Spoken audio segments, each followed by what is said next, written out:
பாஜகவுக்கு விசுவாச காட்டு வேகத்துல இன்னும் ஒரு படி மேல போய் இந்த சட்டம் வந்தா நம்ம விவசாயிகள் உத்தரப்பிரதேசம் போய் வியாபாரம் பண்ணலாம். இதை எதிர்க்கிறவங்க விவசாயிகள் இல்ல, புரோக்கர்கள்னு விவசாயிகளுடைய போராட்டத்தை கொச்சைப்படுத்தி பேசினாரு இந்த புரோக்கர் பழனிசாமி. பாஜக காவி சாயம் பூசினதை கைகட்டி வாய்ப்புத்தி வேடிக்கை பார்த்தார். இவ்வளவு தன்னுடைய சொந்த கட்சி தலைவர் எம்ஜிஆர் அவர்களுக்கு பாஜக காவி சாயம் பூசினதையே கண்டுக்காம இருந்தவர் தான் பழனிசாமி. இடி, ஐடி, சிபிஐ வச்சு மிரட்டி கட்சியை உடைக்கிறது, எம்எல்ஏ எம்பிக்களை வாங்குறது, முதலமைச்சர்களை கைது செய்கிறது, தொழில் முனைவோர்களை மிரட்டி தேர்தல் பத்திரம் வாங்குறது, அறக்கட்டளை வச்சு நிதி வாங்குறதுன்னு வசூல் பண்ண ஒரே வசூல் ராஜா மோடி ஒருத்தர் தான். அண்ட புழுகு ஆகாச புழுகுன்னு சொல்லுவாங்கல்ல, அப்படி நேற்று ஒன்று சொன்னாங்க. கடந்த 10 ஆண்டுகள்ல தமிழ்நாட்டுக்கு 10 லட்சம் கோடி ரூபாய் கொடுத்திருக்கிறதா பச்சை போய் சொல்றாங்க. இதில் அமல்படுத்துறது சாத்தியமே இல்லை. என் பிணத்தின் மீது தான் ஜிஎஸ்டி அமல்படுத்த முடியும்னு கர்ஜித்தாரு யாரு? மோடி, குஜராத்தில் முதலமைச்சர் இருந்தப்போ. ஆனா பிரதமர் ஆனது என்ன சொல்றாரு? ஜிஎஸ்டி வரி என்பது பொருளாதார சுதந்திரம்னு சொல்றாரு. இப்படி ஏழைகளின் கண்ணீரை துடைச்சு அவங்களோட முகங்களை திருப்ப வரவேற்கிறது தான் இந்த முத்துவேல் கருணாநிதி ஸ்டாலினுடைய ஊக்கமாக நான் எடுக்கிறேன். பெத்த பையன் கொடுக்கலனாலும் ஸ்டாலின் எங்களுக்கு மகனாட்டம் 1000 ரூபாய் கொடுக்கிறாரு. பாஜக இந்த நாட்டுக்கு வில்லன்.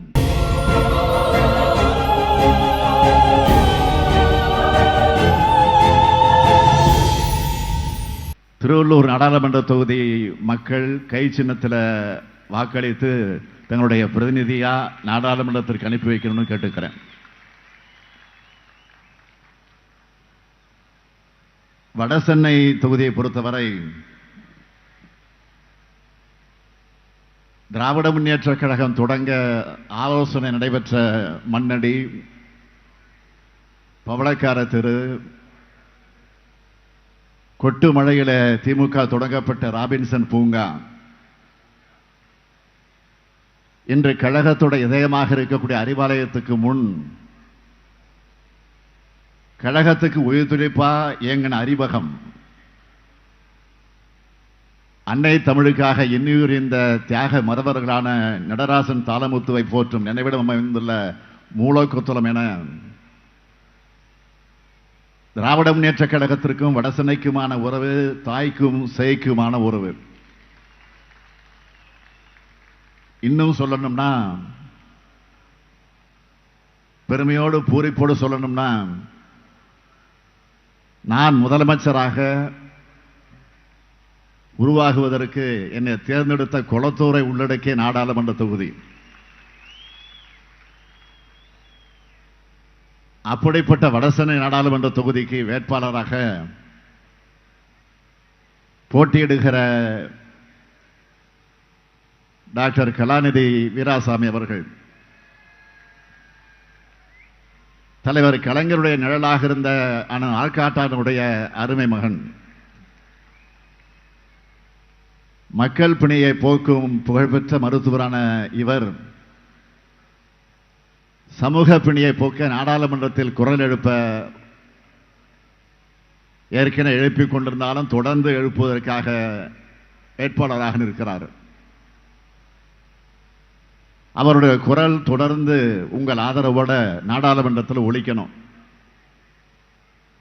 அதற்கு வடசென்னை மக்கள் உதயசூரியன் சின்னத்தில் கலாநிதி வீராசாமி அவர்களுக்கு வாக்களித்து வெற்றி பெற வைக்கணும்.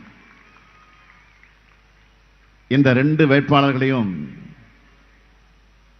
நாடாளுமன்றம் அனுப்ப தயாராயிட்டீங்களா?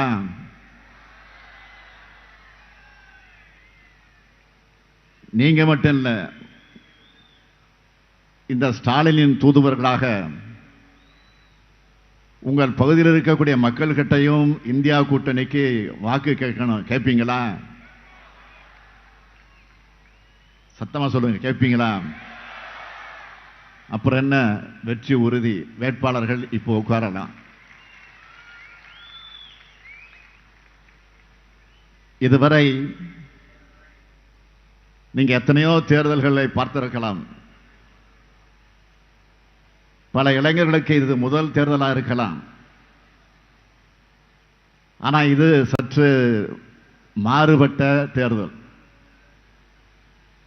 மிக மிக முக்கியமான தேர்தல். ஏன்னா இந்த தேர்தலில் நீங்க போடுகிற ஓட்டு தான் இந்தியாவில் இனிமே ஜனநாயகம் இருக்கணுமா இல்ல சர்வாதிகாரம் இருக்கணுமா, இந்தியாவில் புரட்சியாளர் அம்பேத்கர் எழுதின சட்டம் இருக்கணுமா இல்ல RSS எழுதுற சட்டம் இருக்கணுமா, இடஒதுக்கீடு முறை இருக்கணுமா வேண்டாமா, எல்லா மதத்தை சேர்ந்தவங்களும் ஒற்றுமையா சேர்ந்து வாழணுமா வேண்டாமா, இதையெல்லாம் முடிவு பண்ண போற தேர்தல் இந்த நாடாளுமன்ற தேர்தல். உங்க ஓட்டு தான் அந்த முடிவை தீர்மானிக்க போகுது. தமிழ்நாட்டை பொறுத்தவரை நாம வேண்டாம் மோடின்னு சொல்றோம்னா அதுக்கு காரணம் அவர் இரவுகளில் கொண்டு வரக்கூடிய சட்டங்கள். திடீர்னு ஒரு இரவுல தான் ஊழலை ஒழிக்க வந்த அவதார புருஷரா டிவி முன்னாடி தோன்றி பணமதிப்பு இழப்ப அறிவிச்சாரு. பல ராத்திரி மக்களை ஏடிஎம் வாசல்ல நிக்க வச்சாரு. எவ்வளவு உயிர் பலியாச்சு. அதே மாதிரி ஒரு இரவுல தான் பெரிய பொருளாதார புலி மாதிரி ஜிஎஸ்டி சட்டத்தை அமல்படுத்தி தொழில் முனைவோரையும் மிடில் கிளாஸ் மக்களையும் கொடுமைப்படுத்தினார். எவ்வளவு பேர் கடனால தற்கொலை செஞ்சுக்கிட்டாங்க. கொரோனா வந்தப்போ என்ன பண்ணார்? ராத்திரி எல்லோரும் மணி அடிங்க, விளக்கு ஏத்துங்க, கொரோனா போயிடணும். பெரிய சயின்டிஸ்ட் மாதிரி பேசினாரு. இன்னும் நிறைய இருக்கு. அதனாலதான் நாம தொடர்ந்து சொல்றோம், பாஜகவும் பிரதமர் மோடியும் வீட்டுக்கு கேடு, நாட்டுக்கும் கேடு.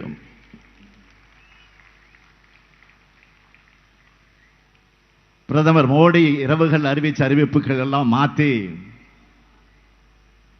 இந்தியாவில் விடியலை ஏற்படுத்தத்தான் இந்தியா கூட்டணியை அமைச்சிருக்கிறோம். அதனாலதான் எனது அன்பு சகோதரர் ராகுல் காந்தி அவர்கள் கோவை வந்தப்போ நான் சொன்னேன், ராகுல் அவர்களை வருக, புதிய இந்தியாவுக்கு விடியல் தருகன்னு சொன்னேன். மக்களை சந்திச்சு மக்களோட மக்களா இருந்து அவங்க பிரச்சனைகளை முழுசா தெரிஞ்சுக்கிட்டு திமுகவும் காங்கிரஸ் கட்சியும் தேர்தல் அறிக்கைகளை வெளியிட்டு இருக்கிறோம். தெற்கிலிருந்து நம்ம குரல் காங்கிரஸ் தேர்தல் அறிக்கையில வாக்குறுதிகளாக எதிரொலிச்சிருக்கு. அதுல முக்கியமான சிலதை மட்டும் சொல்றேன். ஏழை பெண்களுக்கு ஆண்டுக்கு 1 லட்சம் ரூபாய், நீட் தேர்வு ரத்து,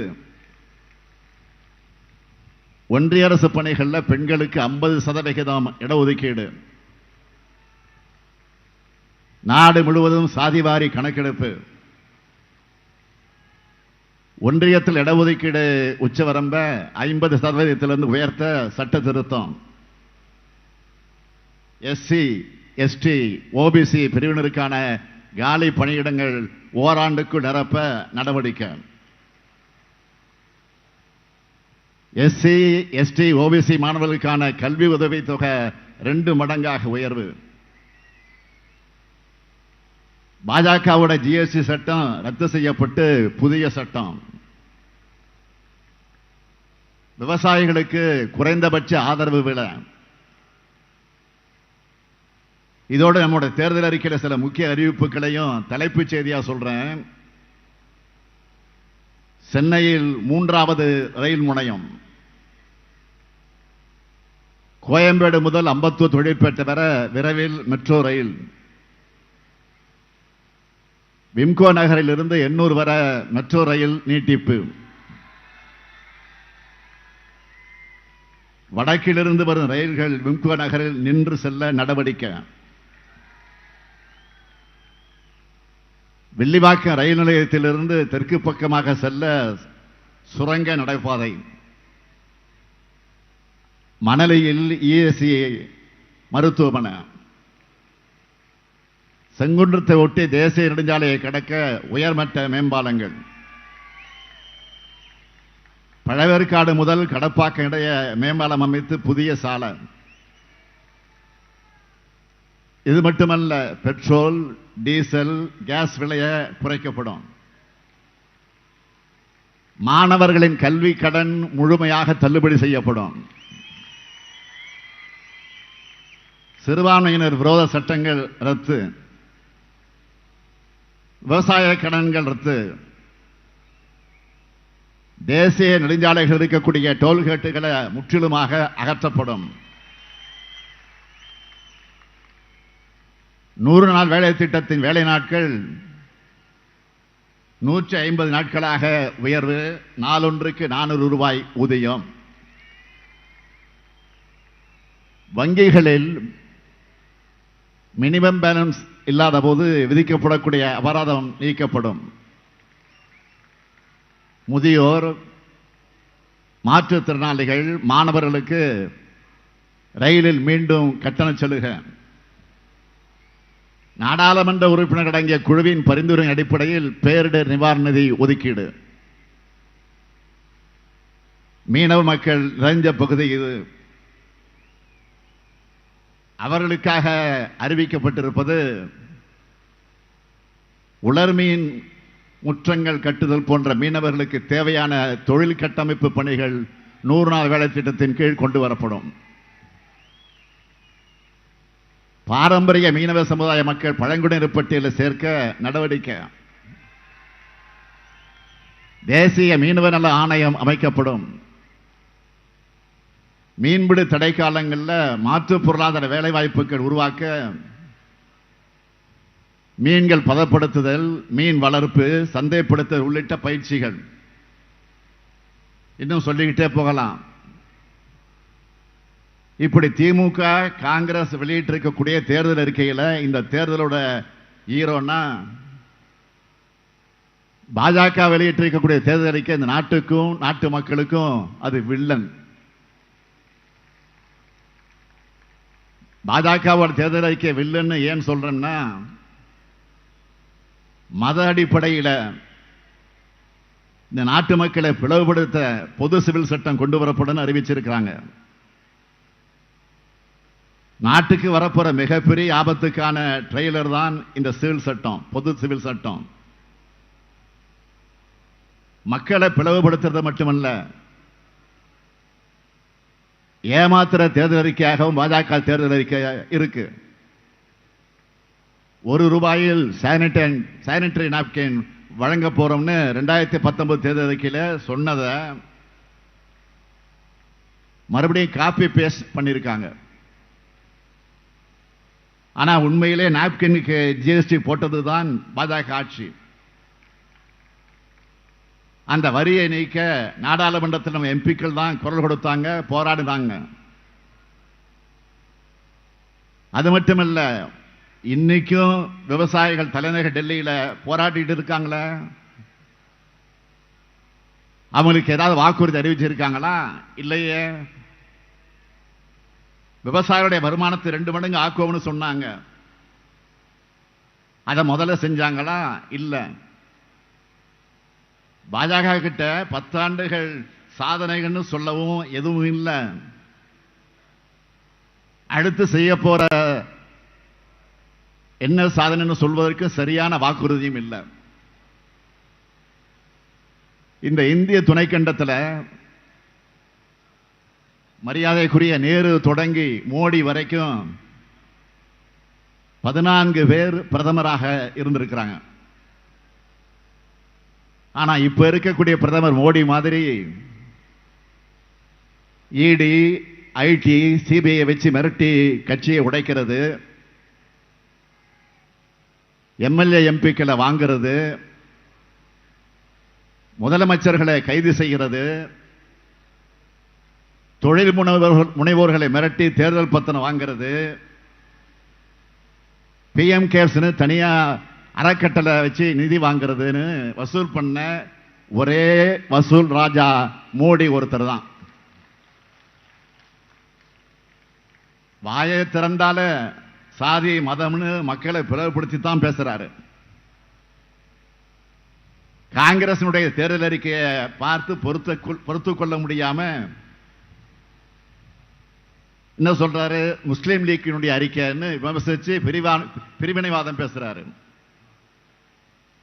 இப்ப இன்னும் கீழே இறங்கி போய் மற்றவங்க உண்ணும் உணவை விமர்சிக்கிறாரு. பதவியில தொடர முடியாதுன்றத வெளியில பிரிவினை பேச்சில இப்போ ஈடுபட்டு இருக்கிறார். உணவு என்பது தனி நபர்களுடைய விருப்பம். அடுத்த மனிதர் என்ன சாப்பிடுன்னு முடிவு செய்ய மோடிக்கு மட்டுமல்ல யாருக்குமே உரிமை கிடையாது. இப்படியெல்லாம் ஒரு பிரதமர் பேசுவாரா? வாக்குக்காக இப்படிப்பட்ட மலிவான அரசியல் பண்ற மனிதர் இந்திய வரலாறு இதுவரை பார்க்கல. அதனாலதான் சொன்னேன், பாஜக இந்த நாட்டுக்கு வில்லன். நாட்டில் இருக்கக்கூடிய எந்த பிரச்சனையும் தீர்க்காம சுய விளம்பரத்துக்கு மட்டும்தான் பிரதமர் மோடி முக்கியத்துவம் தந்தார். ஆண்டுக்கு 2 கோடி வேலை வாய்ப்புன்னு வாக்குறுதி கொடுத்தாரு. ஆனா இன்னைக்கு என்ன நிலைமை? வேலை வாய்ப்பு இல்லாம தவிக்கிறவங்கல்ல 83 விழுக்காடு பேர் இளைஞர்கள்னு புள்ளி விவரம் சொல்லுது. நாட்டோட பொருளாதாரத்தை தூக்கி நிறுத்திய MSME GST-ஆல நலிவடைஞ்சிருச்ச. அதை சரி செய்ய வேலை செஞ்சாரா? இலங்கை கடற்படையால தமிழ்நாட்டு மீனவர்கள் கைது செய்யப்படுறது, தாக்கப்படுறது அதிகமாச்ச. அதை தடுக்காம விஸ்வகுருன்னு சொல்லிக்கிற பிரதமர் மோடி ஏன் மௌனகுருவா இருந்தாரு? தேர்தலுக்காக தமிழ்நாட்டு பக்கமே தலையை காமிக்காம தேர்தலுக்காக மட்டுமே தலையை காமிக்கணுமே அப்படிங்கிற எண்ணத்தில் தமிழ்நாட்டுக்கு சென்றதுதான் ஒரு சிறப்பு திட்டமாவது செஞ்சாரா? ஒரு செங்கலை காட்டி கேள்வி கேட்கிறாங்களே, அந்த எய்ம்ஸ் மருத்துவமனையாவது தேர்தலுக்கு முன்னாடி கட்டி முடிச்சிருவோம்னு எண்ணம் வந்துச்சா? சரி, அட்லீஸ்ட் என்னடா தமிழ்நாட்டு மக்கள் பெரு வெள்ளத்தில் தவிக்கிறாங்களே, உயிரையும் உடைமைகளையும் வீடுகளையும் இழந்து அவசரப்படுறாங்களே, பாதிக்கப்பட்ட மக்களுக்கு உதவும்னு மாநில அரசு நிதி கேட்கிறாங்களே, மாநில முதலமைச்சரை நேரில் வந்து கோரிக்கை வச்சுட்டு போனாரு, நிதியாவது கொடுத்தாரா? இல்லையே. இப்படி எதையும் செய்யாம நம்ம திராவிட மாடல் அரசு வெள்ளத்தால பாதிக்கப்பட்ட மக்களுக்கு 6000 ரூபாயும் ஏராளமான நலத்திட்ட உதவிகளையும் பிச்சேன்னு சொல்ல வைக்கிறாரு. இந்த லட்சணத்துல சென்னைக்கு ஏதோ ஷோ ஒன்று வந்தாரு. என்ன ஷோ அது? Road show. இப்படி ஷோ காட்டிட்டு போக வெட்கப்பட வேண்டாமா? அண்ட புழுகு ஆகாச புழுகுன்னு சொல்லுவாங்கல்ல, அப்படி நேற்று ஒன்று சொன்னாங்க. கடந்த 10 ஆண்டுகள்ல தமிழ்நாட்டுக்கு 10 லட்சம் கோடி ரூபாய் கொடுத்திருக்கிறதா பச்சை போய் சொல்றாங்க. நம்ம கிட்ட 1 ரூபாய் வரியா வாங்கினா 29 பைசா மட்டுமே திருப்பி தந்துட்டு நேற்று ஒரு கணக்கு காட்டி இருக்காங்க. எல்லாம் பொய் கணக்கு. உதாரணத்துக்கு சொல்றேன், நான் பலமுறை கோரிக்கை வச்சும் 1 ரூபாய் கூட கொடுக்கப்படாத மெட்ரோ 2ஆம் கட்ட பணிகளுக்கு 63,246 கோடி ரூபாய் கொடுத்ததாக சொல்லியிருக்காங்க. சென்னை முழுக்க மெட்ரோ பணிக்காக சாலைகள் தோண்டப்பட்டு பணிகள் ஸ்லோவா நடக்குது. அதுக்கு என்ன காரணம்? ஒன்றிய பாஜக அரசு 1 பைசா கூட பணம் தராததுதான் காரணம். இருந்தாலும் பணிகளை முடிச்சாகணுமே, திட்டத்தை செயல்பாட்டுக்கு கொண்டு வரணுமே, மாநில அரசு நிதி சுமையை ஏற்றுக்கிட்டு பணிகளை செஞ்சுக்கிட்டு இருக்கோம்.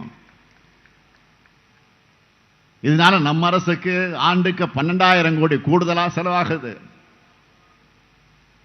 இப்படி நிதி நெருக்கடியை உருவாக்கிட்டு சர்வசாதாரணமாக பொய் சொல்லிக்கிட்டு இருக்காங்க. இங்க மீனவர்கள் பலர் வந்திருக்கீங்க. சாகர்மாலா திட்டத்துக்கு 2 லட்சம் கோடி கொடுத்திருக்கோம்னு சொல்லியிருக்காங்க. அந்த பணிகள் எங்கேயாவது நடந்து பார்த்திருக்கீங்களா? அது மட்டுமல்ல, ஒற்றை செங்கலோடு நிற்கிற எய்ம்ஸுக்கு 1960 கோடியாம். அதுக்குத்தான் கேட்டேன், நீங்க பேசுற எத்தனை பொய்களைத்தான் எங்கள் காதுகள் தாங்கும்?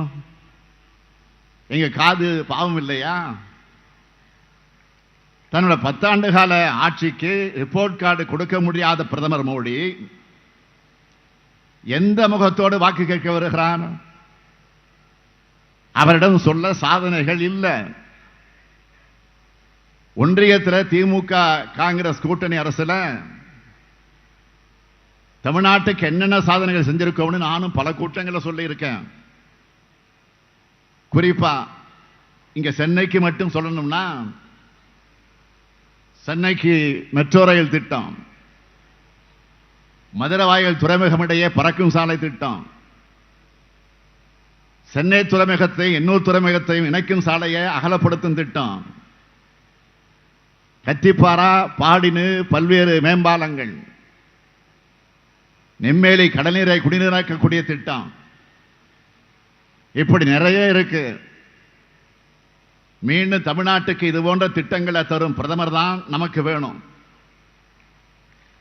அதுக்கு நீங்க இந்தியா கூட்டணிக்கு ஆதரவு தரணும். நான் தொடர்ந்து தெம்போடவும் துணிச்சலோடவும் நம்ம திராவிட மாடல் அரசோட சாதனைகளை சொல்லிட்டு இருக்கேன். பயனடைந்த பயனாளிகள் சொல்றதை தான் சொல்றேன். நேற்று ஒரு தனியார் தொலைக்காட்சியில் ஒளிபரப்பான விவாத நிகழ்ச்சி,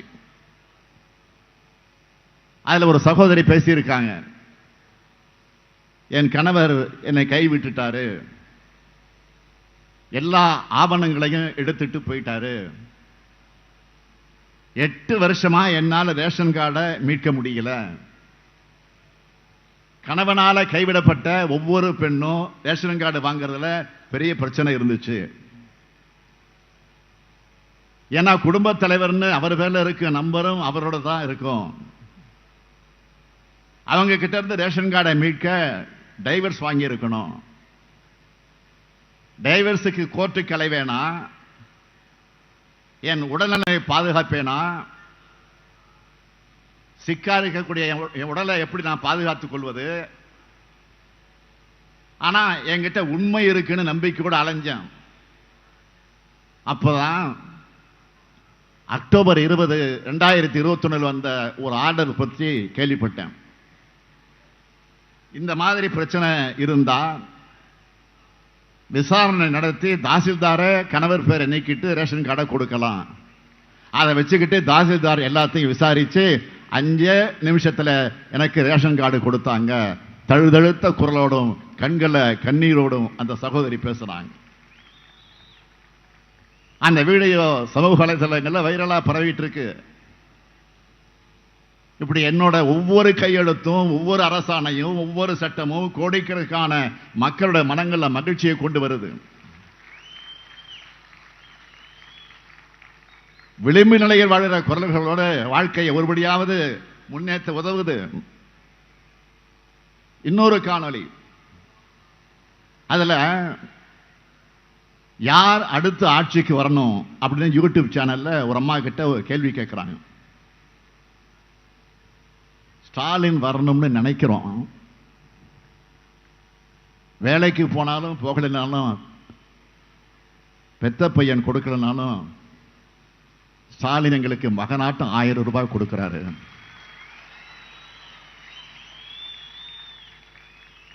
அவருதான் பலர் ஆபத்திலிருந்து காப்பாத்திக்கிட்டு வராரு. இதுக்கு மேல என்ன செய்வாருன்னு சிரிச்சுக்கிட்டே சொன்னாங்க. இப்படி ஏழைகளின் கண்ணீரை துடைச்சு அவங்களோட முகங்கள சிரிப்பை வரவேற்கிறது தான் இந்த முத்துவேல் கருணாநிதி ஸ்டாலினுடைய ஊக்கமாக நான் எடுத்துக்கிறேன். தமிழ்நாடு முழுவதும் 1,15,00,000 மகளிரும் எங்க அண்ணன் ஸ்டாலின் வழங்குகிற தாய் வீட்டு சீர்னு பாசத்தோட கலைஞர் மகளிர் உரிமை தொகை திட்டத்தை கொண்டாடுறாங்களே. உரிமை தொகையால கிராமங்களில் பணப்புழக்கம் அதிகரிச்சிருக்கு. உள்ளூர் சிறு வணிகர்களின் வியாபாரமும் பெருகி இருக்கு. இது சமூக புரட்சி திட்டம் மட்டுமல்ல, பொருளாதார புரட்சி திட்டமாகவும் இன்னைக்கு மாறி இருக்கு. அடுத்து தினமும் லட்சக்கணக்கான மகளிர் மகிழ்ச்சியா நாங்க ஸ்டாலின் ஐயா பஸ்ல இலவசமா பயணம் பண்றோம்னு சொல்லக்கூடிய விடியல் பயணம் திட்டம். அதோட கல்லூரியில் படிக்கும் பெண் பிள்ளைகளுக்கு மாதம் 1000 ரூபாய் வழங்கக்கூடிய புதுமை பெண் திட்டம். வெளியூர்ல வேலைக்கு செல்லும் மகளிர் பாதுகாப்பா தங்கிறதுக்கு தோழி விடுதி. விரைவில் மாணவர்களுக்கு மாதம் 1000 ரூபாய் வழங்க போகக்கூடிய தமிழ் புதல்வன் திட்டம். இளைஞர்களுக்கு திறன் பயிற்சி வழங்கி வேலைவாய்ப்பு பெற்று தரக்கூடிய நான் முதல்வன் திட்டம். 1 கோடிக்கும் அதிகமான பேர் பயனடைந்து இருக்கக்கூடிய மக்களை தேடி மருத்துவம் திட்டம். 2 லட்சத்திற்கும் அதிகமான உயிரை காப்பாற்றி அவங்க குடும்பங்களையும் காப்பாற்றி இருக்கக்கூடிய இன்னுயிர் காப்போம் நம்மை காக்கும் 48 திட்டம். இப்படி ஏராளமான திட்டங்களை செயல்படுத்திட்டு இருக்கோம். வடசென்னையை பொறுத்தவரை நான் மேயரா, உள்ளாட்சித்துறை அமைச்சரா, துணை முதலமைச்சரா வடசென்னையினுடைய வளர்ச்சிக்காக ஏராளமான திட்டங்களை செயல்படுத்தி இருந்தாலும் இப்ப முதலமைச்சரானதும் குறிப்பா வடசென்னை வளர்ச்சி திட்டங்கிற பேர்ல 4189 கோடி ரூபாயில 11 அரசு துறைகளோட திட்டங்களை இங்க இருக்கக்கூடிய அமைச்சர் சேகர்பாபு தலைமையில் நடந்த நிகழ்ச்சியில சமீபத்தில் தானே தொடங்கி வச்சோம்.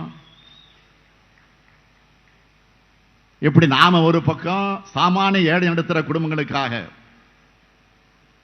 பார்த்து பார்த்து பல திட்டங்களை ஆட்சிக்கு வந்த அடுத்த நொடியிலிருந்து நிறைவேற்றிட்டு இருந்தா,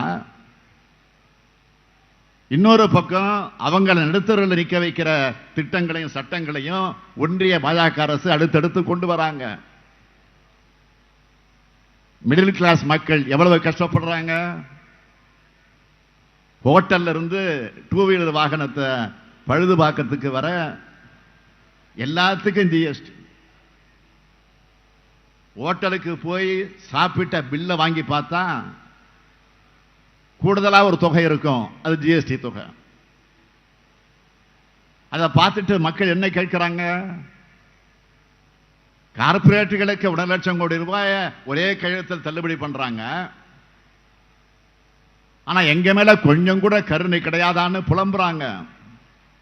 இப்படி மக்கள் சொல்றாங்கன்னு மீடியாவில் நிதியமைச்சர் அம்மா நிர்மலா சீதாராமன் கேட்டா அந்த அம்மா என்ன சொல்றாங்க தெரியுமா? ஹோட்டல ஏன் சாப்பிடுறாங்க, வீட்டிலேயே சாப்பிட வேண்டியது தானே, ஜிஎஸ்டி வேறு எதுவும் இல்லையேன்னு திமிரா பதில் சொல்றாங்க. போற போக்க பார்த்தா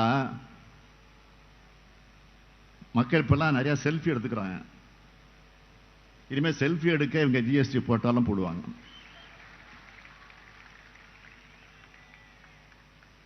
மாநில முதலமைச்சராக இருந்த போது ஜிஎஸ்டியை கடுமையாக எதிர்த்தவர் தான் மோடி அவர்கள். இதில் அமல்படுத்துறது சாத்தியமே இல்லை, என் பிணத்தின் மீது தான் ஜிஎஸ்டியை அமல்படுத்த முடியும்னு கர்ஜித்தாரு. யாரு? மோடி. குஜராத்தில் முதலமைச்சர் இருந்தப்போ. ஆனா பிரதமர் ஆனது என்ன சொல்றாரு? ஜிஎஸ்டி வரி என்பது பொருளாதார சுதந்திரம்னு சொல்றாரு. ஜிஎஸ்டி கிடைக்கிற மொத்த வருவாயில 64% அடித்தட்டு மக்கள் கிட்ட இருந்தோம், 33% நடுத்தர மக்கள் கிட்ட இருந்தோம் வசூல் பண்ணப்படுது. வெறும் 3% தான் பெரும் பணக்காரர்கிட்ட இருந்து கிடைக்குது. பிரதமர் மோடி சொன்னது மாதிரி ஜிஎஸ்டி யாருக்கு பொருளாதார சுதந்திரமாக இருக்காருன்னா அவருடைய நண்பர்களான கார்பரேட்டுகளுக்கு மட்டும்தான். இப்படி நாம மக்கள் விரோத நடவடிக்கைகளை எதிர்த்து கொண்டிருந்தா பழனிசாமி 10 ஆண்டுகள் முதலமைச்சராக இருந்து தமிழ்நாட்டோட எல்லா உரிமைகளையும் மொத்தமா பாஜக கிட்ட அடகு வச்சாரு. அதனாலதான் அதிமுக அடிமை ஆட்சின்னு அவருடைய ஆட்சியை நாம் விமர்சிச்சோம். எடுத்துக்காட்டா சில நிகழ்வுகளை மட்டும் சொல்லணும்னா, சிறுபான்மையினருக்கு எதிரான சிஏ சட்டத்தை ஆதரிச்சு ஓட்டு போட்டது அதிமுக. நாடாளுமன்றத்தில் ஓட்டு போட்டது மட்டும் இல்லாம இந்த சட்டத்தால எந்த முஸ்லீம் பாதிக்கப்பட்டாங்கன்னு சட்டமன்றத்திலே ஆணவமாக கேட்டவர் தான் பழனிசாமி. அது மட்டுமல்ல, இதே வட சென்னையில் குடியுரிமை திருத்த சட்டத்துக்கு எதிராக போராட்டம் நடத்தின நான் உட்பட மரியாதைக்குரிய ப. சிதம்பரம், தோழர் பாலகிருஷ்ணன், சகோதரர் திருமாவளவன், பேராசிரியர் ஜவஹர்குல்லா, தம்பி உதயநிதினு 8000 பேர் மேல எஃப்ஐஆர் போட்டதுதான் பழனிசாமி ஆட்சி. பெண்கள் குழந்தைகள் பார்க்காம கூட எல்லார் மேலையும் லத்தி சார்ஜ் பண்ணி அதை ரசிச்சார பழனிசாமி. இரண்டாவது எடுத்துக்காட்டு 3 வேளாண் சட்டங்கள். இதையும் ஆதரிச்சு துரோகம் பண்ண புண்ணியவான் தான் இந்த பழனிசாமி. பாஜகவுக்கு விசுவாச காற்று வேகத்தில் இன்னும் ஒரு படி மேல போய் இந்த சட்டம் வந்தா நம்ம விவசாயிகள் உத்தரப்பிரதேசம் போய் வியாபாரம் பண்ணலாம். இதை எதிர்க்கிறவங்க விவசாயிகள் இல்ல, புரோக்கர்கள்னு விவசாயிகளுடைய போராட்டத்தை கொச்சைப்படுத்தி பேசினாரு இந்த புரோக்கர் பழனிசாமி. இது மட்டுமல்ல, ஐயன் திருவள்ளுவர், தந்தை பெரியார், அண்ணல் அம்பேத்கர்னு தமிழ்நாடு பெரிதும் மதித்து போற்று ஆளுமைகள் மேல பாஜக காவி சாயம் பூசினதை கைகட்டி வாய்ப்புத்தி வேடிக்கை பார்த்தார். இவ்வளவைய தன்னுடைய சொந்த கட்சி தலைவர் எம்ஜிஆர் அவர்களுக்கு பாஜக காவி சாயம் பூசினதையே கண்டுக்காம இருந்தவர் தான் பழனிசாமி. அவர் தான் இந்த தேர்தலில் பாஜகவோட உத்தரவுப்படி பி டீமா நிற்கிறார். இது கூட அவருடைய சொந்த முடிவில்ல, பாஜக எழுதி கொடுத்த ஸ்கிரிப்ட். இவர் நாடாளுமன்ற தேர்தலுக்காக நடிக்கிறாரு. பழனிசாமி வேஷம் எல்லாம் மக்கள் கிட்ட எப்பவுமே எடுபட போவதில்லை. இந்த தேர்தலில் இந்தியா கூட்டணியை வெற்றி பெற வைக்க இந்தியா முழுக்க எல்லா மாநில மக்களும் தயாராகிட்டாங்க. தமிழ்நாடு முழுக்க நான் தேர்தல் சுற்றுப்பயணம் போயிட்டு சென்னை வந்திருக்கிறேன். ஒவ்வொரு ஊர்லயும் பொதுமக்கள், இளைஞர்கள், குறிப்பா பெண்கள் தர ஆதரவு பிரமிக்க வைக்குது. சென்னையும் திருவள்ளூரையும் 10 ஆண்டு கால ஆட்சியில் பாஜக அதிமுகவும் முழுசா புறக்கணிச்சாங்க. அதனால்தான் 2019 தேர்தலையும் 2021 தேர்தலையும் உள்ளாட்சி தேர்தலையும் நீங்க அவங்க 2 பேரையும் மொத்தமாக ஒதுக்கி திமுக கூட்டணிக்கு முழு வெற்றியை தந்தீங்க. அது இந்த தேர்தலையும் தொடரணும். சென்னையும் திருவள்ளூரும் வளர காரணம் திமுக ஆட்சி. இந்த பகுதியை எப்பவும் கண்டுகொள்ளாத ஆட்சி அதிமுக பாஜக ஆட்சி. இதை மனசுல வச்சு இந்தியா கூட்டணி வேட்பாளர்களை பெருவாரியான வாக்கு வித்தியாசத்தில் நீங்க வெற்றி பெற வைக்கணும். திருவள்ளூர் நாடாளுமன்ற வேட்பாளராக போட்டியிடுகிற சசிகாந்த் செந்தில் அவர்களுக்கு கை சின்னத்திலையும், வடசென்னை நாடாளுமன்ற தொகுதியின் வேட்பாளராக போட்டியிடக்கூடிய கலாநிதி வீராசாமி அவர்களுக்கு உதயசூரியன் சின்னத்திலையும் நீங்க எல்லோரும் வாக்களிக்க வேண்டும் என்று உங்கள ஒருவனா, உங்களுக்காகவே உழைத்த தலைவர் கலைஞருடைய மகனா கேட்கிறேன்.